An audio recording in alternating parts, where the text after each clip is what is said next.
মহিলারা আইতে না যাইতে না টলার উঠতে না মহিলারা আবার নাম তো অসুবিধা মনে বাংছে তো যে 4-5 বছর হয়ে গেছে তো কত 6-7 বছর হয়ে গেছে আজ দেখাল কাল কত আছে বহুত ভোগান্তি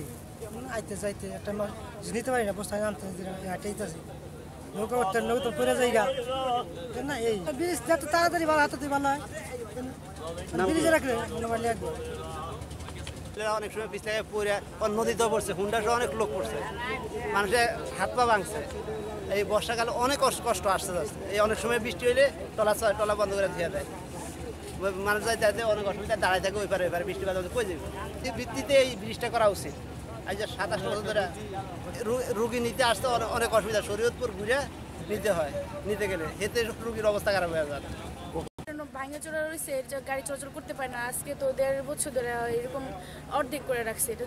ঠিকই করতেছে না আর কাজ করতে চলতেছে না এখানে চলাফেরা করে অনেক অসুবিধা হয় স্টুডেন্টদের জন্য কলেজে আসা যাওয়া পরীক্ষার সময় তো আরও অসুবিধা লেট হয় অনেক সময় টলার লোক থাকে আসা যাওয়া যায় না অনেক সমস্যা হয় দাবি হচ্ছিল অনেক তাড়াতাড়ি করা হোক আর জন্য ভালোভাবে করা হতে এটা অনেক বছর যায়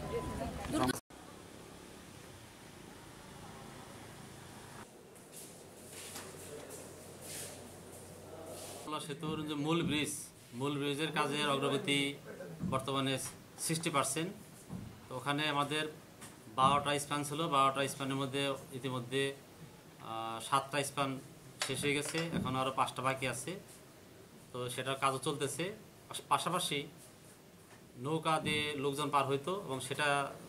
দুর্ভোগটা কমানোর জন্য আমরা একটা ফুটব্রিজের কাজ করতেছি এবং ফুটব্রিজেরও ইতিমধ্যে 5টা স্প্যানের মধ্যে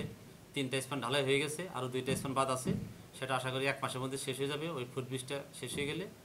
লোকজন ওই নৌকার প্রয়োজন পড়বে না ফুটব্রিজ দিয়ে পার হতে পারবে মোটরসাইকেল এবং সাধারণ মানুষ আর মূল ব্রিজটা শেষ হইতে আগামী জুন পর্যন্ত লেগে যেতে পারে।